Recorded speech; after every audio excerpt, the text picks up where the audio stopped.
welcome to the Thursday Checkdown. I'm your host, Greg Kellogg. I'm joined, sort of, by my co-host, Tipp. Tipp, how you doing? I am here. I am here. I am trying to get on from this black screen. I know I'm a black guy, but I'm not that dark.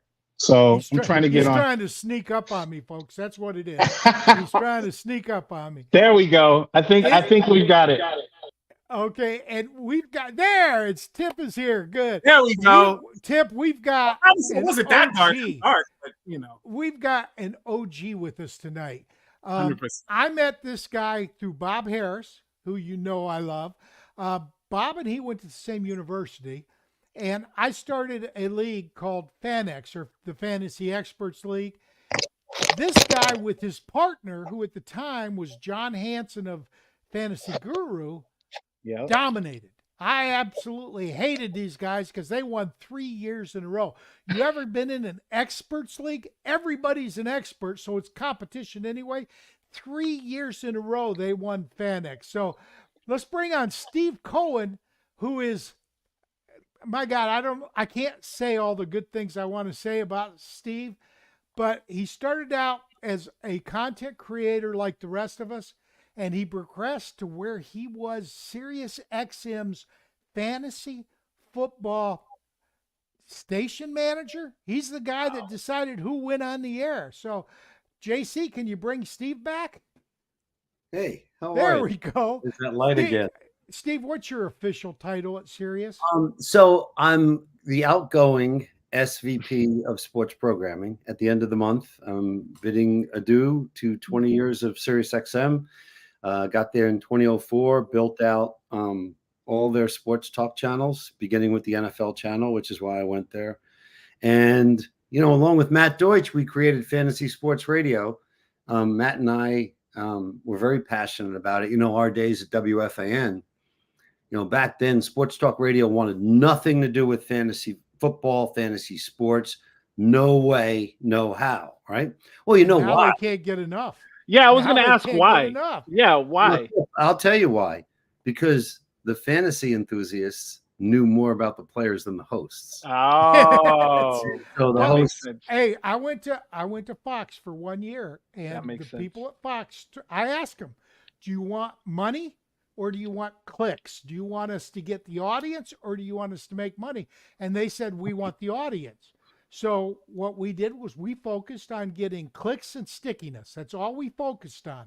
We did not try to sell anything, and we were getting 2 and 3 times the clicks as the hardcore NFL guys, and the stickiness was amazing because fantasy guys will read an article 3 times. Yeah. They don't read it just once. Yeah. And you're right. It was very difficult. When we first started NFL radio, John Hansen and Adam Kaplan did the Friday fantasy football show on NFL radio. And by far, they got more callers than any other show on the platform. So, because it's interactive. And I got to tell you, you're naming names. John Hansen was your partner in FanX for years.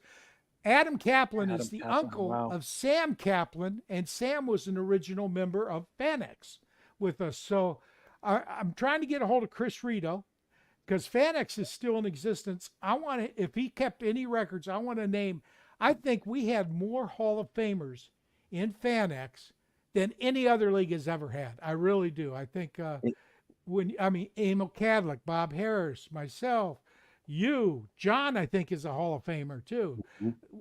There was just a lot of Hall of Fame. I don't know if Jim Lentz got into the Hall of Fame, but we had a pretty good crew there. How did you guys dominate? Well, so it's funny. I mean, I just became great friends with John. We were the first 2 fantasy football writers for ESPN.com. Back then, ESPN did not run ESPN.com. A company called Starwave out of Seattle ran ESPN.com. And so we just became really friendly. I don't know. We got hot and we just, were able to see things. 1 year we went undefeated in FanX, which was great.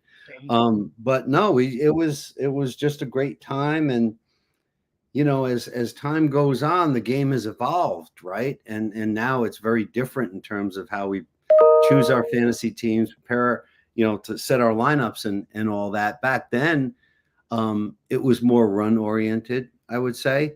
Stud running back, baby. I still do that. Yeah. You had to have it. And then, it started to change a little bit when, the Lions of all teams had all these multiple 1,000-yard receivers, and the third receiver would become more prevalent in offenses. And it's like, oh, wow, I can actually start that third receiver. He, gets in the end zone and all that. And so I don't know. We just we were on the same wavelength when we decided who to pick and who to play, and it was a lot of fun. And the people that were in the league were amazing, and we'd see all the folks from FanX when we go to these conventions that it seemed like Vegas. early on. Yeah, Vegas, the old Tropicana, which has been knocked down. I remember staying there, and then we were in the outskirts of Chicago, in Illinois, and that was great. And Minnesota, of course, that thanks to all the Paul Churchin and the folks Rob, out there. Rob Yeah. Lithian. Yeah. Oh, Rob, what a great guy. Both great guys. And so, yeah. Steve, have you met anybody that's not a great guy? I mean, Ryan Houston, I will say I had issues with. But for the most part, if you last in this industry, I tell everybody, if you're here 10 years, you're a good guy. Because if you're a bad guy, you'll get called out and you won't last. Yeah. But you mentioned Matt Deutsch. Matt came up to me at the expo last year to interview me. I didn't even know he knew who I was. And he and Cooper, Coop interviewed me at I didn't think anybody would remember me. I'd been gone 6 years. And I got to tell you, Steve, it's great seeing the old guys. It really is. No, it is. I keep in touch with, John Hansen and Rick Wolf, right? Rick's great. And Glenn Colton. And and it's a lot of fun. And then, when I got into the Hall of Fame and we went out and partied and had a grand old time in New York City, that was a lot of fun. But hey, look, I think, Greg, back then, a lot of us were young entrepreneurs trying to make it happen, right? Trying to make a few dollars in the fantasy sports world and figuring out different ways to do it. I remember when I started the Pro Football News and Injury Report, we first started it as a 900 number and a fax service because there was no internet. Right. That's how far back we go.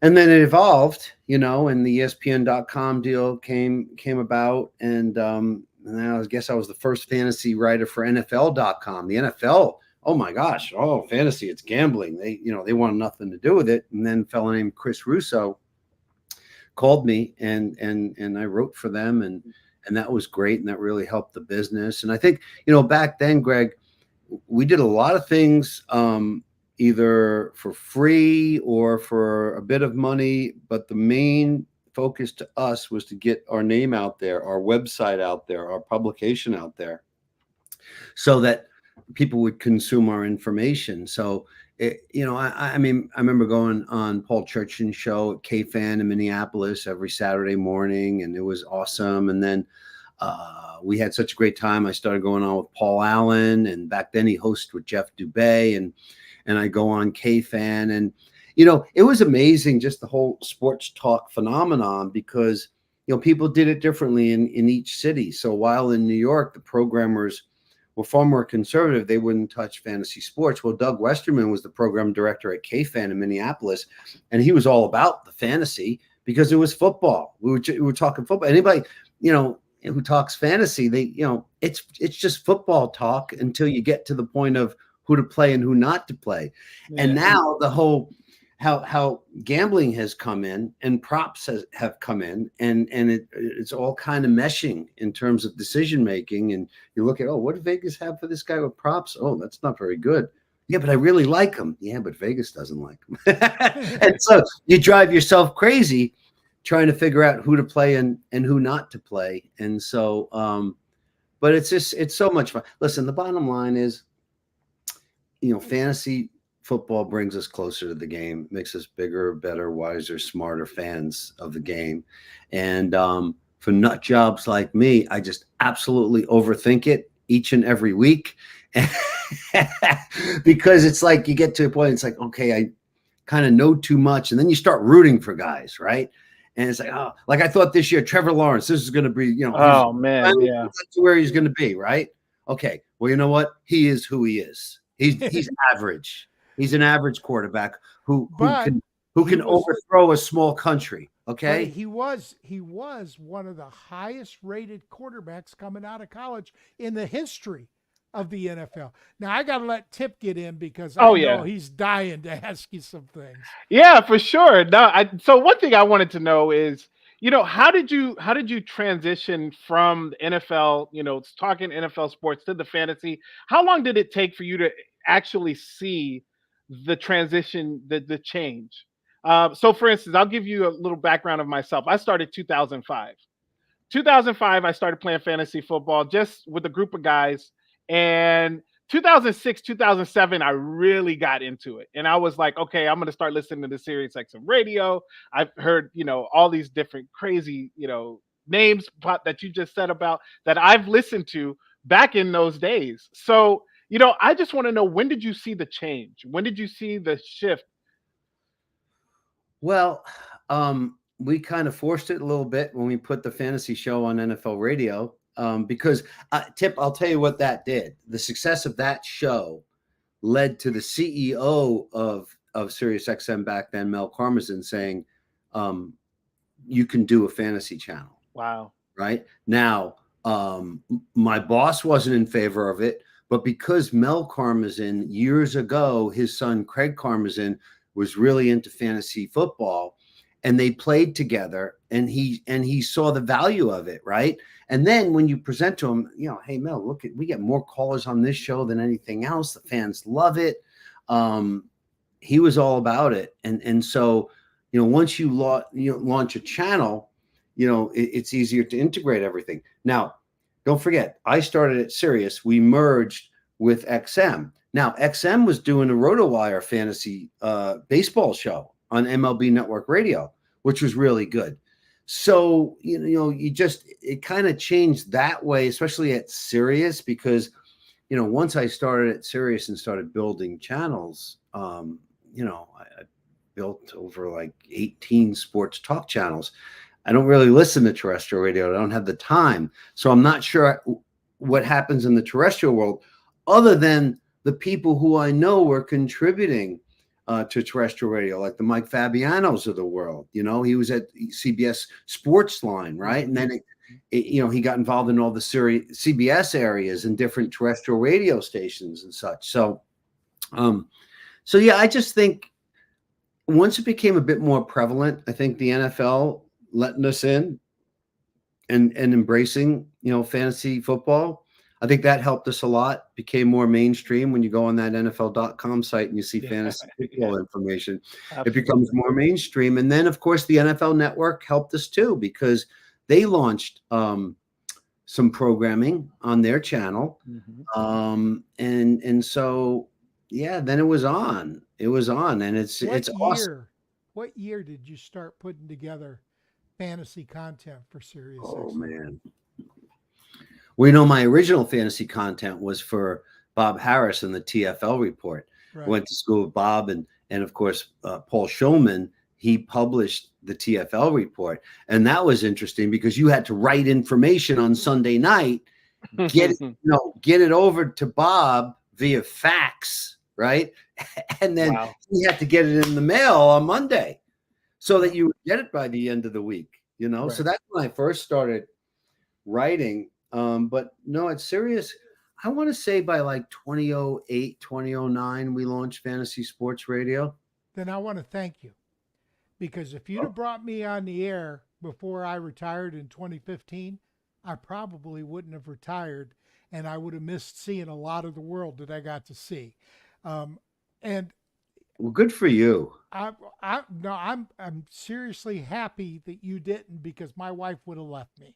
It would have been too much, because I never made money at this. 1 year when I worked for Fox, that was a full-time job. But other than that, it's like you said, $50 for an article here. At one time, I was published on 36 sites. I counted it, 36. But I had the same rule for everybody. It could not be behind a paywall, anything I wrote. And it was never going to be exclusive, because I was just going to it's like you said, we were just trying to get our names out there. That's all we were trying to do. Well, I remember we all had different products and worked for different folks. And I remember the great debate and it was at the convention in Illinois with Rick Wolf, because he was at CBS Sportsline. And they had a big sponsorship that came in from Miller Lite, right? 7-figure sponsorship. And that was the year they decided to make the commissioner product free because they had the Miller Lite sponsorship. And I sat there and I said to him, no way, Rick, I'm staying behind the paywall. We put out a little bit. We put out 500 words here, 1,000 words there. Okay, little taste of what we're doing.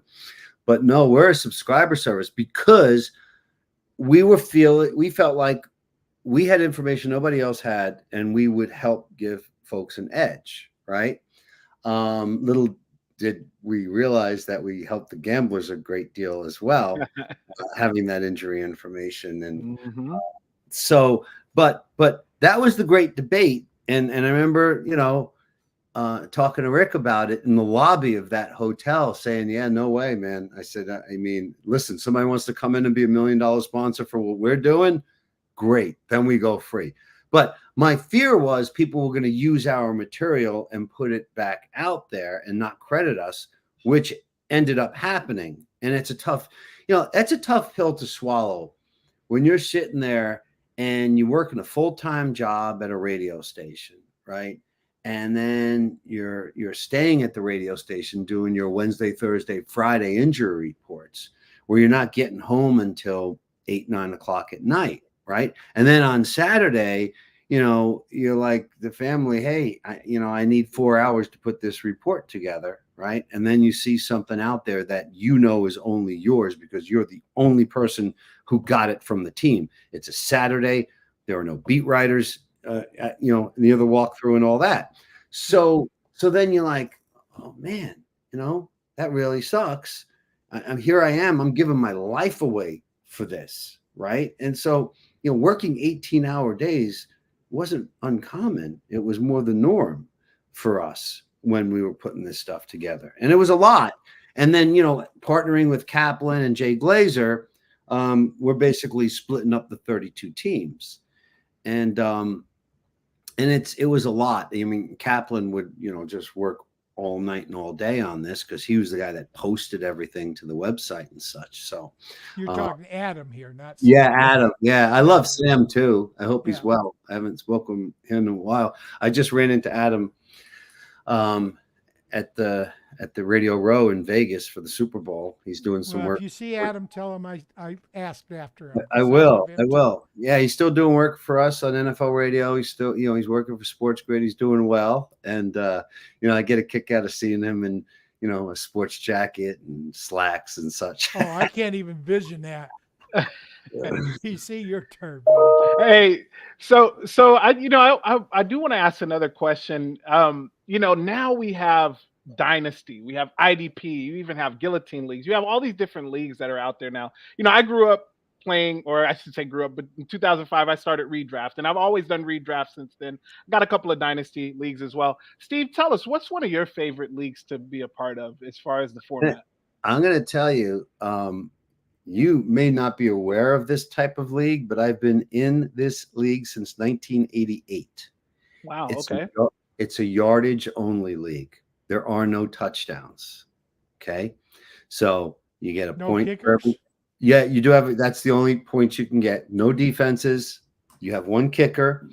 And so total you're starting seven players, including the kicker.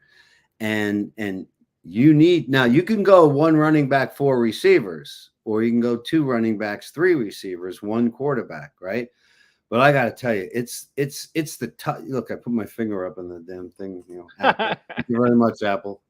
You should have hired us too. Anyway, but it's like the hardest league. I would love to get involved in a redraft league. I think that's so cool. I just, every year I do it. I'm like, I don't want to do too many. But now that I'm pulling back on what I'm doing, I may get involved in some other types of leagues and try some other things out. daily fantasy sports. I tried it one year. It was okay, but I don't know. There's something I feel more invested in season long, and I feel like a GM and I Right. feel like a coach, and I feel like I'm, figuring out who the best people are that are going to perform the best on a weekly basis. And then when you get deep, right? Like I remember the old adage I used to tell Matt Deutsch, when he draft players from lousy teams. I was like, you lie down with dogs, you're going to get fleas. You're not winning with Browns players, and you're not winning with these, right? So, but I think, everything evolves. Like this year, I made it to the championship game because I picked up Joe Flacco, right? He played really well. I had Tagovailoa and CJ all year long, right? Well, then we got to that point where all of a sudden Waddle's not there, and all of a sudden CJ doesn't know what state he's in because the Jets knocked him into another country for a couple of weeks, right, with that concussion. And there's Joe Flacco, and I'm saying to myself, with this offense and those receivers, right, he can do some damage, and he did, and it got me to the finals before CJ came back from the concussion and did nothing against Tennessee. That was that. This stuff happens. The one year that I won FanX, I picked up a guy named Oronde Gadsden. Oh, the big Godzilla. Yeah, I picked him up. I took so much crap about that pickup. Everybody, who is this? Why are you taking it? He's the one that got me to the championship. He outplayed his draft position so far. Absolutely. Absolutely. He was a terrific player. Yeah. It's not the guy you take in the first round that's going to get you to the championship. He may cost you the championship, but it's the guy you take in the 5th, 6th, and 7th round that gets you to the championship. Oh, there's no question, because those folks, you're thinking about depth, right? And then they all of a sudden, they start getting hot. And I mean, look at Tank Dell this year. Yeah. Oh, man, people were riding that train for a while, right? Until he got Nico. Nico got some good games. Yeah, but I think that's kind of the evolution of the sport, and in terms of we'll call it the game, playing fantasy, is that you can't stop adding.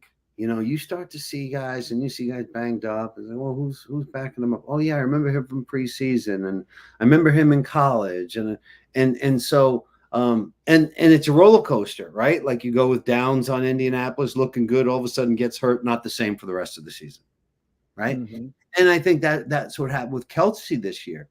Everybody's like, he still finished number 1 though, right? Well, he did, but for a lot of weeks he wasn't Kelsey because he had a bad knee. Sam, yeah, he had a bad knee, and so. And that affected, Patrick's numbers and of course the receivers. And then finally Rice emerges and looks like a player, and we could stop saying Sky Moore. We're done with Sky Moore. Okay, we're done. Wait, Steve, you're done with Sky Moore. Right now, I mean, I'm done with him right now. I mean, as Gil Brandt would say, guy hadn't peed a drop yet. Okay? So. There you go. Yep, you got to have another one. Yeah, definitely. Whenever you come up with your content, what do you usually I'm talking back, when you were first starting out, what did you usually go for? I understand the injury, that's information. That's stuff that you want to give out there. But what other type of content were you trying to create out there for the NFL when doing that? Well, I just think to be able to unearth the best performers, the folks who really had a good matchup this week, right? You got to play these guys, Yeah. I think one of the hard things is as players, who've done well elsewhere join a new team, and now all of a sudden they're not doing so well, right? And so like you'll see players sign with teams. I hate to bring this up. I hope you guys had dinner already, but let's talk about Galladay, right? Oh, Kenny Galladay, yeah. Yeah. Okay. So the Giants signed him to be their number 1 guy. All right. And this is something I talked to Tom Brady about years ago when a fella named Givens was on the Patriots, and he did really well, had a nice career. Mm-hmm. But then Tennessee gave him a lot of money and made him a number 1 receiver. Okay. Well, here's the issue when you become a number one receiver. You have to do everything. You have to do everything. You have to run every route. Okay, you're a number one receiver. You got to get open and any way you can, over the middle, short, quick routes, outside. And you've got to do it against the other team's best corner and bracket coverage. That's correct. So with that said, a lot of these guys aren't number one receivers getting number one money. Givens wasn't. Galladay wasn't, right? So you got to be careful when guys, change teams. You really got to think about expectations and seeing how they're doing in camp and stuff. I think that's valuable. I really do. The little they play in preseason, I think that's valuable too. And so, and the other thing I learned is, guys don't get healthier as they get older. If they've got injury problems for early on in their career, it ain't getting better. It ain't getting better. And so I think all of that goes into the evaluation process in terms of what you want to do. I was so disappointed in Ridley this year. I thought Ridley and Lawrence were really going to be a good team. Thing I forgot was Christian Kirk. Christian Kirk. Yeah. The thing I forgot to factor in was Doug Peterson runs the offense and calls the plays. And I mean, would it kill you to kick a field goal every once in a while, Doug? Ask a Detroit fan that.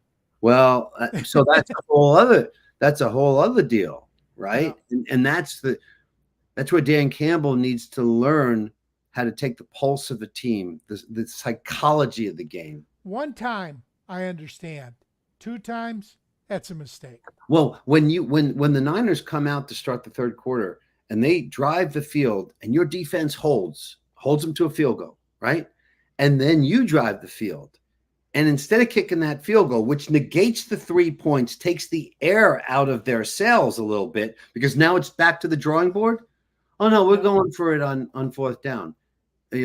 Kill shot, whatever.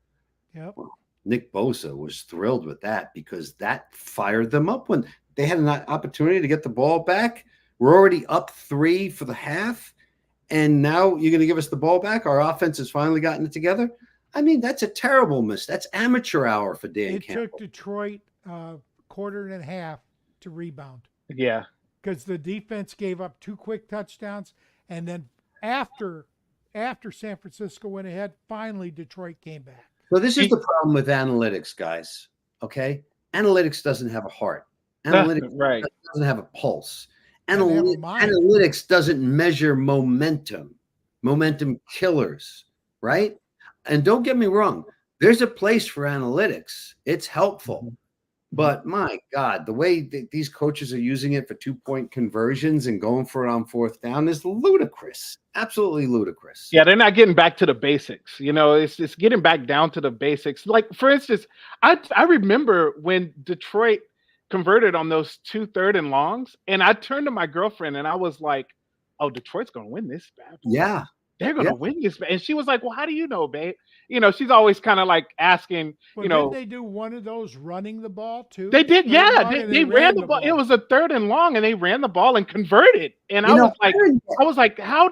I was like, babe, do you it's like, you got to, and I broke it down to her. I explained to her what a 3rd and long actually was and what it means. And for you to run the ball and convert on that, devastating to the defense. It speaks devastating volumes. to the defense. Yeah. It's an absolute kick in the nuts is what it is. Yeah. Well, think about Michigan, Penn State, 31 straight running plays. Right. All Michigan is doing is saying, stop me if you can. Yeah. I don't think you can. And Penn State couldn't. And so Michigan won. That's the attitude Jack Campbell takes when he's coaching for Detroit. And I will be drafting Blake Corum because I think he's fantastic. You. My number one. He's my number one. Wait, okay. Steve, where do you think he'll get drafted? Where would you like to see him get drafted? So, Tipp, here's the thing. Where do teams draft running backs, right? Oh, yeah. You listen to all these different things, and you can get running backs, 1st, 2nd, 3rd, 4th, 5th round, right? And they can perform. And me, I don't really subscribe to that theory. I mean, I loved Saquon when he was coming out of Penn State. I would have taken him in the 1st round. I loved Josh Jacobs when the Raiders took him from Alabama, So it depends on the player, and it depends how it's going this year. Like you're looking at probably as many as 5 quarterbacks going in the first round, and then you have all these wide receivers, maybe right? 6. Yes. Maybe 6. And then you got, Marvin Harrison Jr. is the best player I saw in college football last year. No. You don't like him? No. Why not? Because he gets stopped in big games. What did he do against Michigan? Okay, What well, did he do against? Who's his quarterback? He was so good they let him leave. All I'm telling you is I think Marvin Harrison Jr. is a good back. I hate the term generational talent. Caleb Williams is not a generational quarterback. I don't even know if Caleb's the best quarterback in the draft. We'll have to see how it evolves. I got him fourth. I got May 1st, McCarthy 2nd, Daniels 3rd, and then I've got Williams. And I think May's the guy I'm unsure of. Why? Yeah. Just put on the Clemson game. May. Yeah. Just put on the Clemson game. But look at every other game he's played. I'm just saying, put on the Clemson game, and I'm concerned. Well, what do you think of my boy McCarthy? I'm going to try to draft him in fantasy. I think he has the potential to be great. I do too. I like him. Now, again, it depends who takes him and who coaches him, right? Sure. San Diego, Jim Harbaugh.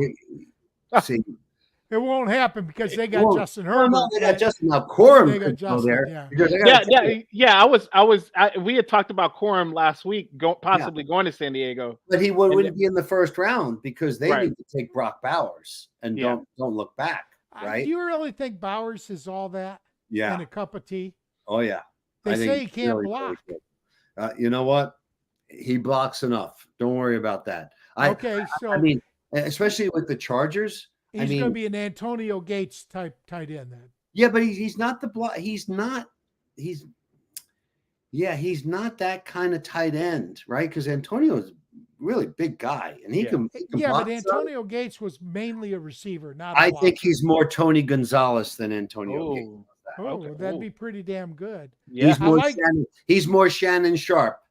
Okay, do you think that Laporta is more Gronk than Kelsey? Yeah. Laporta's nasty. Laporta's nasty. Yeah, he is. Those Iowa tight ends. Yeah, he's nasty. Well, Detroit went from one Iowa tight end, T.J. Hawkinson, to Laporta, and people were upset because Laporta was drafted kind of early in the second round. I don't remember. Did May go before Laporta or after? Oh, I'm not sure. I know Laporta went one. He went one pick ahead of Mayer. Okay, and then what about the kid from Buffalo?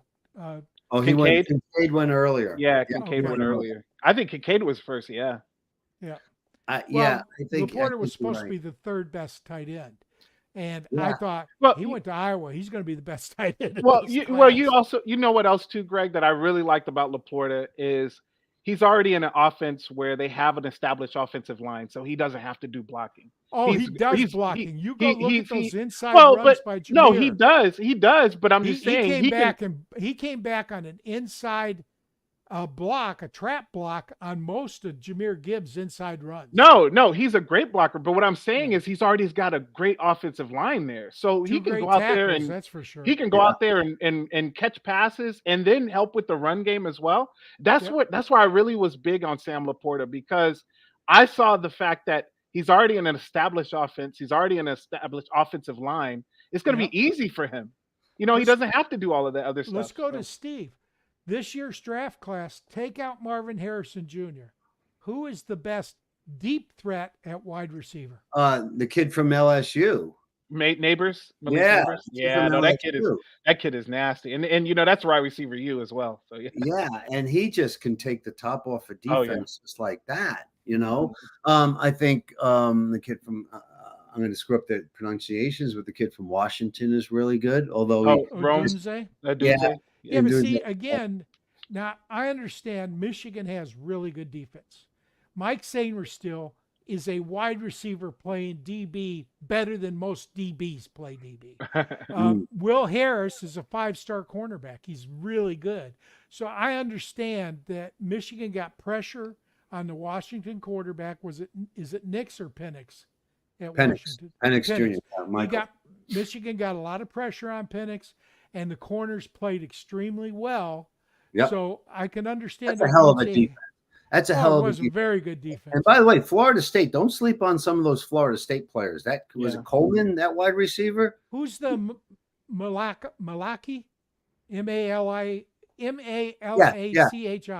Yep. I don't remember his last name, but I watched some film of him after the catch. That he's a running back, for Christ's sake. He runs over people. So here's where we get robbed, right? And hopefully this was the last year that we got robbed in terms of our college football season, because anyone who was going to be top 3 rounds in the draft, if their college team wasn't playing in a college playoff game, they were done, out, gone. Yeah. Right. So you didn't get to see these guys play against really good opponents. Did Marvin Harrison Jr. sit out the bowl game? Yeah. See, and to me, that's just so wrong. So did they? No, I you know what? I understand it. It's logical because it's their financial future. It's their financial I understand future, that. and we've seen it happen in the past. So where somebody gets hurt, yeah. But I understand it. I just don't like it. You're there for your teammates. You don't sit out a game. And I talk about this when I was hosting on Sirius NFL Radio this year. I talked about it. Do you remember when the college all-stars used to play the Super Bowl champions? Oh, yeah. Yeah. Okay. So, Tipp, think about this. All right. Okay. And the reason I brought it up was because Baltimore was hosting a championship game for the first time since 1971 in Baltimore. But it wasn't the Ravens then, it was the Colts. Mm-hmm. So what happened in 1971? The Colts beat the snot out of the Raiders. I mean, they out-physicaled them, just beat the crap out of them, right? So what happened? The college all-stars faced the Colts in the annual game, right? After that. Yeah. Jack Tatum laid out the Colts tight end. They had to take him off on a stretcher. Okay? Wow. Tatum's one of the greatest hitters in the history of the game. He really was. Yep. That game, right? Al Davis drafted Jack Tatum in the first round and linebacker Phil Villapiano in the second round. Wow. And the Raiders defense never got pushed around again. All because of that game. Changed the face. Did Villapiano play for Miami for several years? No, I think he was always a Raider. I think he trying to remember if he played at Miami of Ohio in college or not. But he was terrific, just a terrific player. But anyway, there's the history lesson tip for the day. But with all that said, we've got a 12-team playoff this year. Hopefully the best players will be out on the football field, and hopefully they get enough NIL money that it kind of calms the nerve. These kids never took off bowl games in the past. Never. And they weren't getting NIL money. It was a proving ground. It was an accomplishment, right? Yeah, it was a proving ground, but I get it, as teammates and all that, high school into college, and you want to play for a championship. You want to play for but Rose Bowl doesn't mean anything anymore. Rose Bowl used to be the Pac-10, Pac-12 against the Big Ten, right? Yeah. Every year, It's not the same anymore. All that rivalry stuff got ruined for the most part. A lot of it. I remember I grew up watching my biggest rivalry game I loved watching every year was Oklahoma, Nebraska. Johnny Rogers, Greg I thought it was Oklahoma, Texas was the big rivalry. Well, that's the Red River rivalry. But back in the early 70s, you had Heisman guys like Pruitt and Johnny Rogers. And it was like, oh, my God. I understand that. I understand Oklahoma, Nebraska. I understand Auburn, Alabama. But I got to tell you, there's only one rivalry in college football. Oh, wow. Here we go. There's only one. You know what he's going to. Yeah. Well, Michigan, Ohio State, isn't it? Hey, he's got to throw his Michigan in there. I didn't say it. I did not say it. Steve knew it because it's the truth. It's the oldest rivalry. Well, wait a minute. Harvard-Yale may actually be older. Maybe older, but who cares about Harvard and Yale on the football field? Yeah. and off the football field these days. So. Yeah, that's true. Yeah, JC. Look, every time we're gonna have to get a manual buzzer for any time you mention Michigan on this program. Yeah, Tip, good idea. I'm telling you, I'm getting that. Michigan man. Trying to class up the show. Trying to class up the show.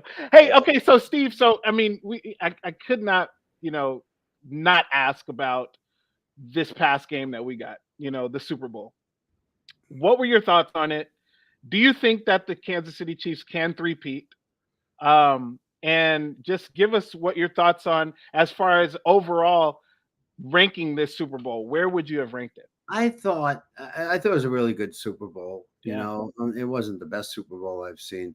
I thought it was really good. I thought last year's was really good until the officials took the excitement out of it by calling Bradbury on the hold. As a lifelong Raider fan, nothing Patrick Mahomes does surprises me. He is by far the best football player in the National Football League. What he does is nothing short of magical. And he's got eyes in the back of his head, and he just sees so much on the field. And so, with all that said, I thought the Niners were too conservative. I thought they got scared off by the Chiefs secondary. They never tried to take the top off the defense. They didn't run those long slants, that Ayuk would run, that Debo would run. And I thought they were too conservative. I thought they relied on their running attack too much. I thought they went away from the run in the second half. In the second half, they did. But early on, that killed them. Yeah. Greg, they had an opportunity there to really open this thing up. Oh, they did. And Detroit did against San Francisco too. Yeah. And they didn't do it. No. So, and I just thought San Francisco played it too close to the vest. I don't put anything in that whole overtime. We'll take the ball, we'll kick the ball, whatever. They both were going to get it, so it didn't really. How matter. about this, Greg? How about this? Stop somebody. All right, let your freaking defense stop somebody and win a Super Bowl. To me, the difference in this game was that I think Andy Reid is a superb tactician and makes tactical changes in the middle of a game, whereas I think Kyle Shanahan is a good strategic coach, but doesn't make the tactical changes he needs to. I agree. And then you add Steve Spagnuolo. Yeah. Oh, yes. First, he put together a defensive game plan that made Lamar Jackson look pedestrian.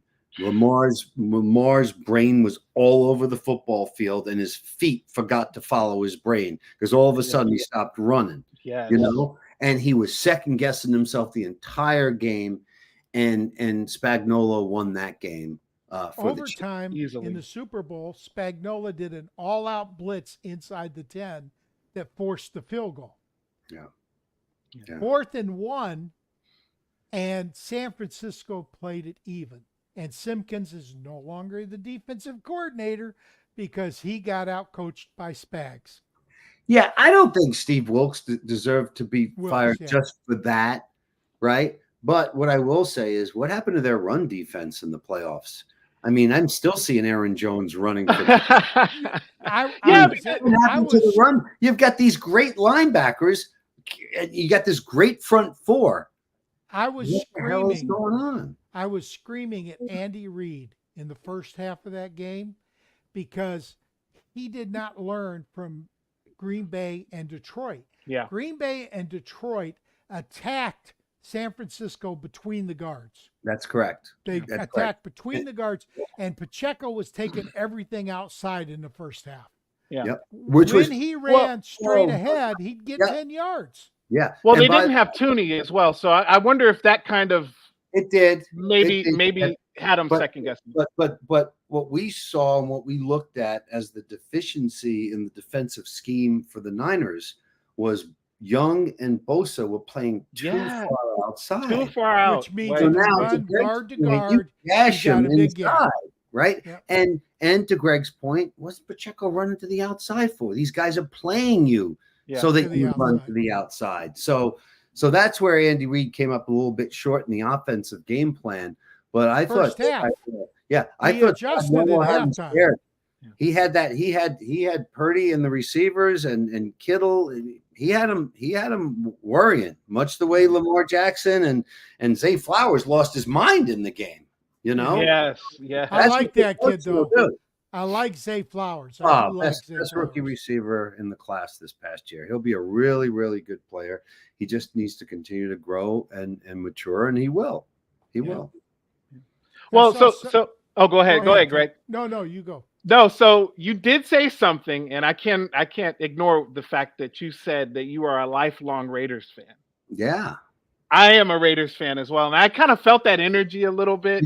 Ring the bell, JC. Ring the bell. So, no, you always talk Michigan, so we're going to talk a little Raiders football. Back off, man. Besides Bo Jackson, because Ooh. Bo Jackson is my guy. Ooh. That is the reason I am a Raiders fan to this day. Who is your favorite Raider of all time? Well, I can't give you one. I would have to give you Ken Stabler, Marcus Allen, Fred Biletnikoff, Cliff Branch, and Dave Casper. Just off the top of my head, Ted Hendricks. Oh my God, never missed a game. Never missed a game. Anybody that rides into training camp on a horse, I got it. Okay. So, no, I have just great passion for the team, and it's been rough, man. It's been really rough, and I hope we got it right this time. The funny thing about Telesco is he was drafting all the players with the Chargers that I wanted the Raiders to draft. And I don't know if there's an unwritten rule in the Raiders headquarters that says we shall not draft linebackers in the first 4 rounds. Oh man, please. I don't get it because Right. I think it's such an important position in terms of especially stopping the run and stopping these short, 3rd and 1, 3rd and 2, 4th and 1, 4th and 2. I mean, you saw what some of these linebackers did, even to the tush push, right? So you want guys that are going to knock your head off. Absolutely. And that doesn't come in the form of a 220-pound safety playing where a linebacker should be playing. Right. It also doesn't come in the form of somebody taken in the 5th round. Well, that's right. Normally. Hey, so Tipp, you'll appreciate this, right? Sometimes you got to draft guys and let them develop. So the Raiders took a kid, Malcolm Kuntz from Buffalo. I knew first 2 years he wasn't going to do much. He just wasn't developed enough physically. Well, now in his 3rd year, oh my God, he was tremendous. After Chandler Jones went off the deep end, and the Raiders, Tyree Wilson, what the hell were they thinking drafting this guy? I mean, it looks like a 5th round pick, not a 1st round pick. Right? And so Malcolm Kuntz was the guy that stepped up at the other defensive end spot and had a lot of sacks, a lot of pressures, played the run well. And so sometimes you gotta let these guys develop, especially as go from young men to grown men. NFL, you're playing grown ass men that have been conditioning programs for 4, 5, 6, 7 years, right? Well, you're not getting that in college, right? You may be ahead of the curve coming out of college. But when you face these bears in the NFL, it's a different story. And the speed's a whole different level. Absolutely. The NFL speed is tremendous. That's what it takes quarterbacks so long to get used to, is how quickly a cornerback in the NFL can recover. Yes. These corners bait quarterbacks into thinking the receivers are open when they know they've got the closing speed to close the gap. Yep.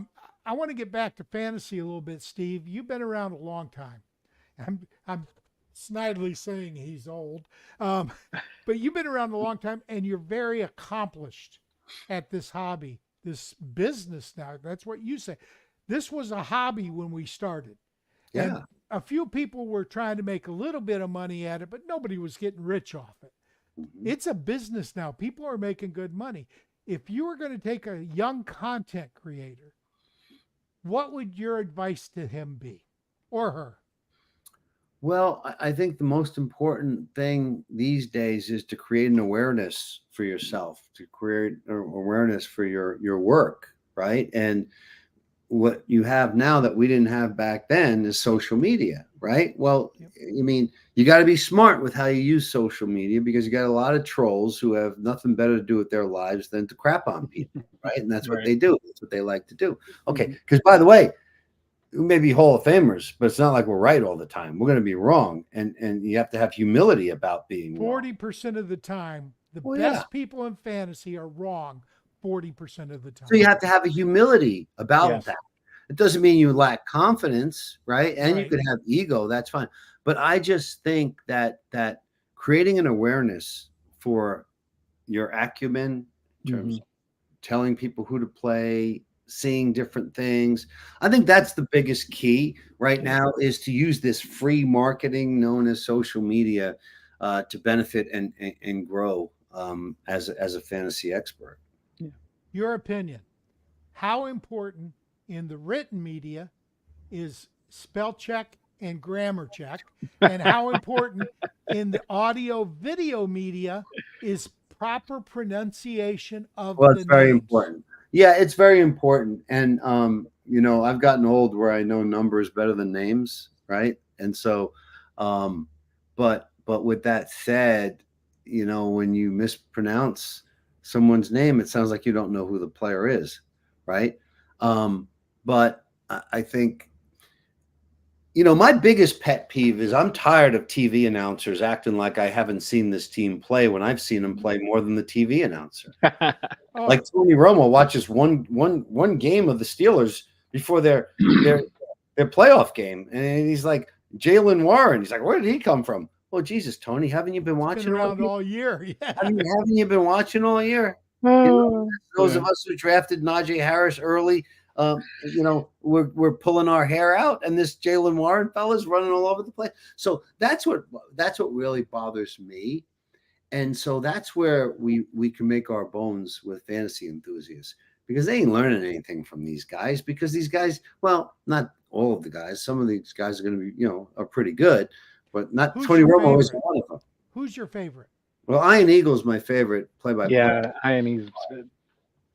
I'm interested to see what Tom Brady's going to be like. I think he's going to be really good, because Tom just sees so much happening on the field. It was a gift.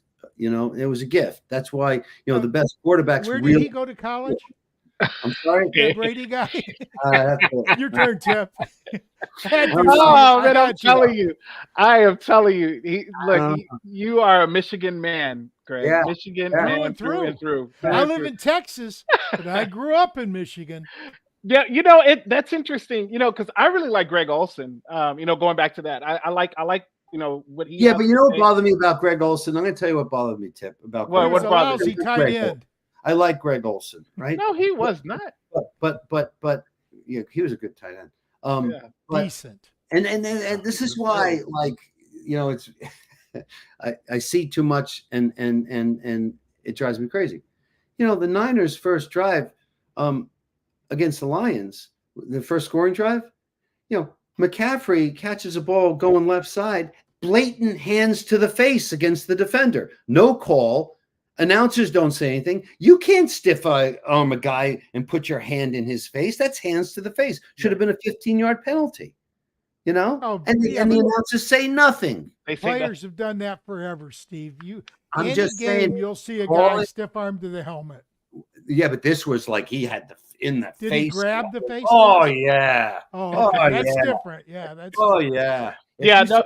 Lineman doing that to an offensive lineman, you damn right it's going to be. Call it. Yeah. And then the announcers don't say anything. So I think the best announcers have to see things that we see, and more importantly, see things that we don't see, especially route running, because we don't see these guys open. We're relying on them to say, oh, he had Jamar Chase. He was wide open. Instead, he went to T. Higgins. He missed that one, right? Well, a lot of times, Steve, they only see what's blatant. A guy can be – there's an old saying, if I'm even, I'm leaving. I played wide receiver in high school. It's not the same level, but we always said it. If I'm even with the DB, I'm leaving him, because he's got to turn his hips around and catch up to me. So if I'm even, I'm leaving. You can be right next to me. I've got you. Do you think some of these announcers dumb it down for the audience? Yes, I do. I absolutely do. Yeah, maybe that's the problem. I think political commentators dumb it down too, though. So they're just. I think that's news. They're all just. If you're a political commentator, you're dumb to begin with, because you think you're right all the time, and you're not. Well, at least you're not having fun with it. Sports announcers at least get to go to the game. So that's Well, fun. that's true, and there's nothing like that as far as calling a game, working a broadcast. I mean, I did it for 13 years, producing the Jets, the Giants, and a lot of games for Westwood One. Which team's PR department was more, I don't want you to call anybody out because Scott Engel taught me that never say something bad because you have to work with these people. But of the PR departments that you worked with over your career, which one was the joy to work with? I worked with Atlanta. They were just always professional and a joy to work with. I really here's what I'll say. I didn't have an issue with any PR department in the country, right? Because I ingratiated myself to everyone from the interns to the VPs in PR, right? Because that's just who I am. I like smart. People. I like to talk to people, right? Yeah. A lot of those interns became VPs of communications in the NFL, by the way. Tony Wiley, Kevin Cooper. Tony was an intern with the Cowboys, and he ascended to VP with Washington. And Coop was an intern with the Giants, and he ascended to VP with the Texans. I'll tell you the guy I enjoyed speaking to the most of anyone, Lee Remmel from the Green Bay Packers. Okay. So Lee was really old school, and he was there when Curly Lambeau was in Green Bay. Oh, wow. And he was very old school. He was a storyteller, and I loved being around him. Jim Sacamano from the Denver Broncos was wonderful. There were so many wonderful, Gary Wright from the Seahawks was great. Jack Brennan with the Bengals. Neil Gulkis with the Dolphins was wonderful. There were so many great ones. Doug Miller, both with the Jets and the Saints, phenomenal. Mark Dalton, Buffalo, then Arizona, tremendous. I was lucky, and you find the guys who are less helpful, and then you go around them basically. Yeah. You had to get the information, so you go around them, and if you had to, but for the most part, it's a tough gig. And, PR guys, for the most part, they don't make a lot of money. They work their asses off. I'd see it when I travel with the Jets and Giants on their charters. I mean, these PR guys are already writing next week's release, and we're flying back from Denver. Wow. We're exhausted. We've been going at it all day, and we're flying back in the middle of the night from Denver, and they're already writing next week's release because it's got to be ready for Tuesday. It's crazy. Yep. All right. So I got another fantasy question, and this is going to be pertaining to next year. You got the second overall pick. Christian McCaffrey's gone. Who are you picking? I don't know. Yeah, that's a tough one. We got a long way to go now. Okay. I don't think it's going to be any of the rookies. That's for sure. And of course, depends on the league, how many receivers, running backs, all that good stuff. Just a standard. Let's say it's your yardage league. Oh my gosh. It's a great question. Redraft. Listen, you're asking, I don't know where Josh Jacobs is going to be, right? Let's say Josh Jacobs goes to the Cowboys, or Saquon Barkley goes to the Cowboys, or goes to the Texans, right? Okay. It's going to be a lot. If I have the second pick, I will not be taking a quarterback, is the one thing I will tell you. Okay. Right? So you're going wide receiver. You're going wide receiver. It's either wide receiver or running back. Yeah. I'm not taking Kelsey there. I'm not taking the tight end. You wouldn't take a quarterback like Josh Allen? With number 2? Yeah. No. So you think there's a lot of quarterbacks going to put up 4,000 plus yards? Yeah, I do. Yeah. Okay. I do. I think especially. Well, you know what, Greg? Here's the other thing, and Josh is a special case too because he fits into this. Yeah. The running quarterback that can also pass the ball, right? I mean, how many times did Justin Fields beat you this year? Right? It's like, when I would face Justin Fields, like, not this cat again, right? He didn't beat me because he can't throw the ball. Oh no, he can throw the ball. He didn't do it very well. What do you have? 3,000 passing yards? Listen, again, he was on the Bears, and they had some turmoil early on, right? So with that said, we'll see where he ends up this year. right? And so I wouldn't don't mind know. seeing him in the silver and black. That would be. Well, there's been talk of that. I mean, I wouldn't mind seeing him there either. And I think Aiden O'Connell needs to continue to develop, right? But with all that said, I like JJ McCarthy too. I wouldn't mind seeing him. Penix Jr. I wouldn't mind seeing him. So it's exciting. So yeah, way too early to tell you who my number 2 after pick the draft, yeah, would be. But Well, after I'll tell you. Yeah. It's Justin Who's Jefferson yours, for Tip? me. Justin Jefferson, easy. Yeah, he was the number Tip. one Who's throwing overall. him the ball, Tip? He was number one overall this year. Oh. How did that work out for you? Oh well, he got injured. Tip, Well, who's throwing him the ball? You got to consider who's throwing him the ball. Kirky's coming back. Kirko's Kirky's coming back. I Kirk's think not coming back. Okay, it's 7:00, so we're going to wrap up. Steve, if you ever want to get in a redraft league, I run a league. It's 12-team league redraft. Okay. It's beat a Hall of Famer. You come in, I'll create a second 12-team league. Oh, wow. And you will be the Hall of Famer they get to beat. So if you want All to, right, you we'll tell talk. me, and I'll set it up for you. We'll talk. I'll set it up for you.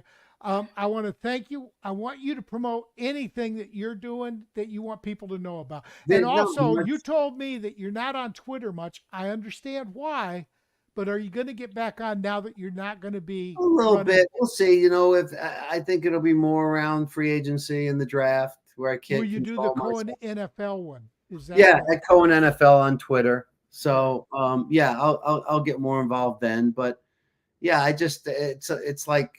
I'm not a look at me guy, right? Let's start. I'm not a hot take guy. No, right? but I you tell how are. I'm feeling, You and I'm are not a looking good information guy. You're a great information guy.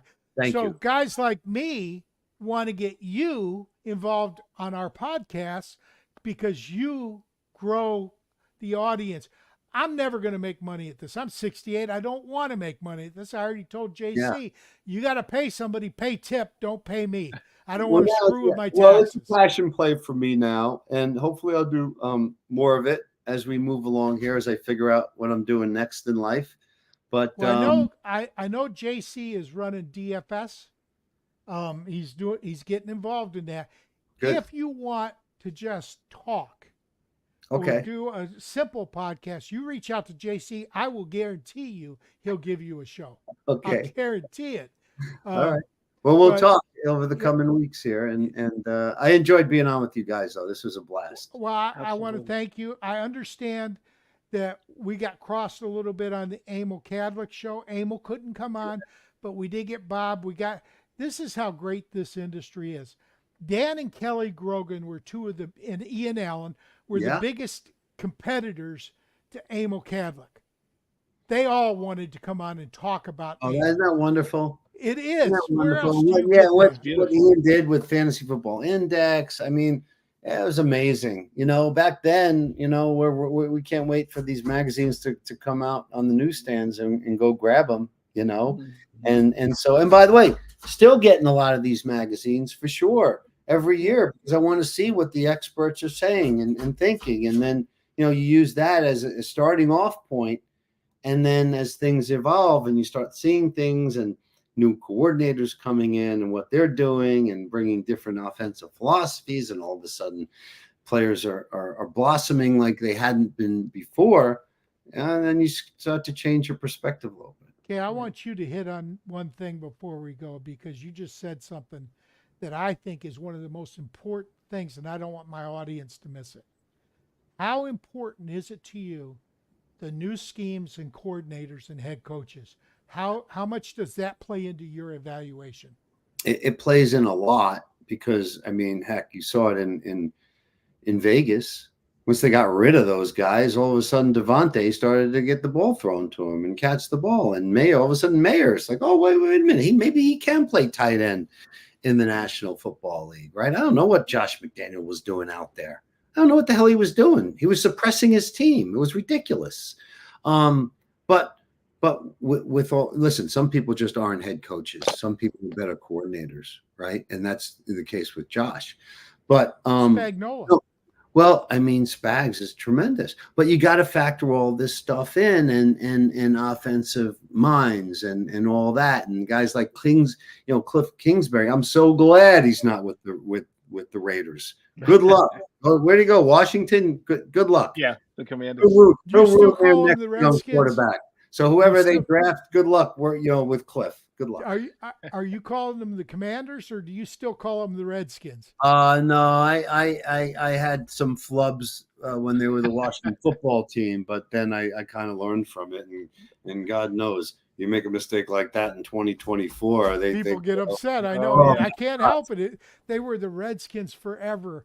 Commanders, I'm trying my best, but they're still the Redskins. John Riggins will always be a Redskin. Riggins, the Hogettes. You remember the Hogettes? And thanks to my Native American brother, half Mexican, half Native American, Willie Cosio, I became a big fan of Mexican food when I was at the University of Arizona.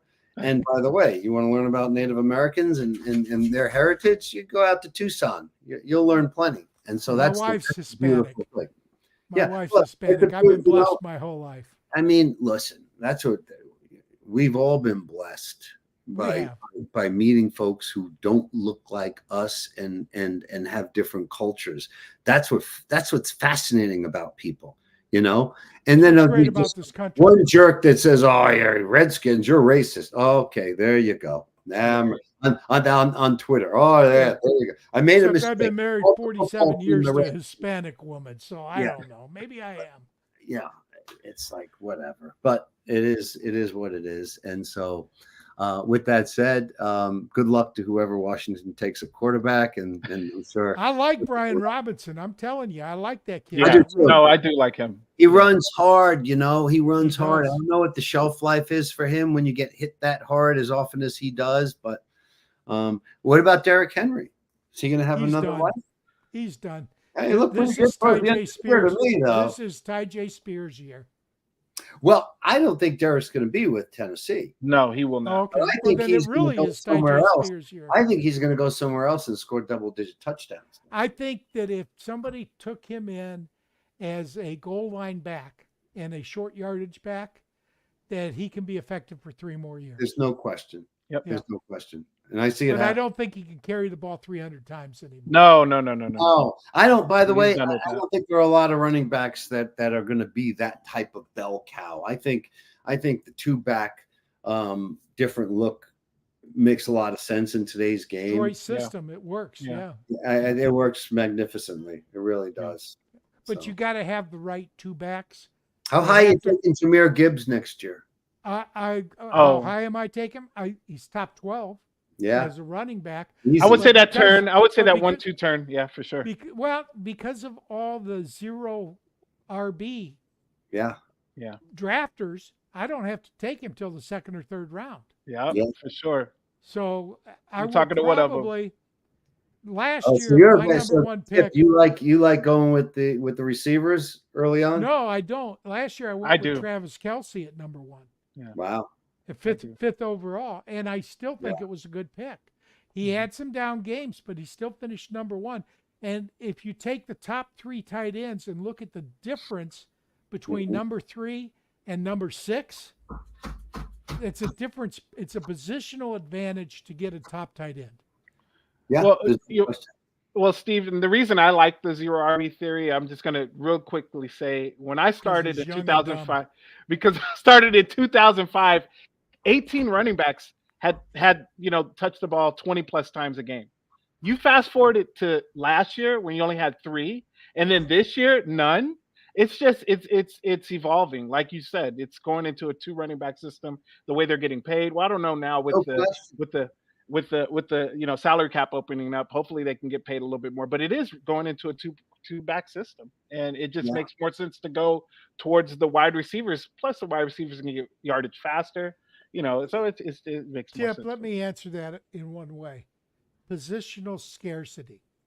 When there's fewer people getting 20 touches, you got to get one of them. Yeah. Because there's a lot of wide receivers. There's a lot of wide receivers getting 7 targets. Yeah, I don't disagree. Because when it's going to be guaranteed numbers you're going to get, right? And then then you can really peak out, or just not the greatest game, but you know what? He got me what I needed from that position, right?